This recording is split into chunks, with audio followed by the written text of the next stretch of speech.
ભરૂચમાં ઓનલાઈન દવા વેચાણના વિરોધમાં કેમિસ્ટોની હડતાળ. મોટાભાગના મેડિકલ સ્ટોર્સ બંધ.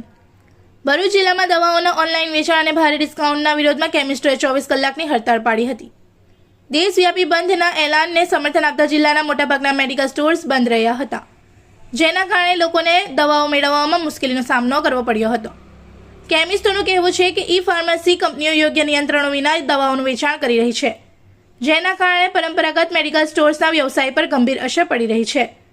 ભારે ડિસ્કાઉન્ટને કારણે નાના વેપારીઓ માટે સ્પર્ધા કરવી મુશ્કેલ બની રહી હોવાનું પણ વેપારીઓએ જણાવ્યું હતું.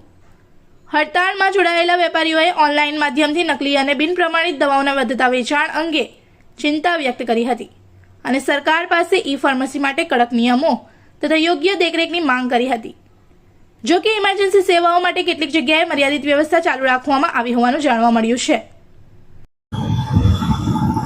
અમારી માતૃ સંસ્થા all India chemist and druggist association અને the federation of Gujarat state chemist and ડ્રગિસ્ટના આદેશ અનુસાર આજે પૂરા ભારત વર્ષની અંદર બધા જ કેમિસ્ટો છે એ એક બંધ પાડી રહ્યા છે.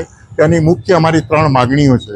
3 માગણીઓમાં પહેલી માગણી અમારી એવી છે કે ઓનલાઈન વ્યવસાય થઈ રહ્યો છે. ઓનલાઈનના વ્યવસાયના કારણે ઘણી બધી મુશ્કેલીઓ થઈ રહી છે અને યુવાધન એ ખોટા માર્ગે જઈ રહ્યું છે.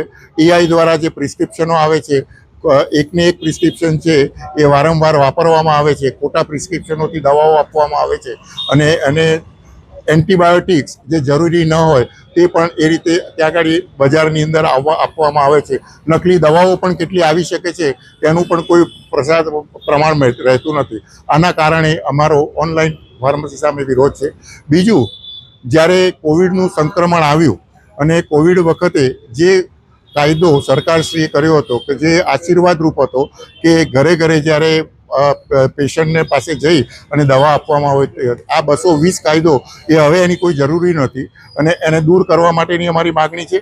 બીજું, ઓનલાઈન માટેનું 817 જે 2018માં જે કાયદો થયો એને પણ દૂર કરવા માટેની અમારી માગણી છે. અને ત્રીજી સૌથી અગત્યની માગણી એ મોટા મોટા કોર્પોરેટ હાઉસો જે ડીપ ડિસ્કાઉન્ટ એટલે મોટામાં મોટું ડિસ્કાઉન્ટ કરી આપી અને દવાઓ બજારમાં નાખે છે, આ ડીપ ડિસ્કાઉન્ટની પ્રથા પણ રદ થાય અને એના માટે કોઈ કાયદામાં સુધારો આવે એવી અમારી સરકારશ્રીને અપીલ છે. इस वीडियो को लाइक करें, हमारे चैनल को सब्सक्राइब कर बेल आइकन जरूर प्रेस करें हमारी न्यू वीडियो सबसे पहले देखने के लिए.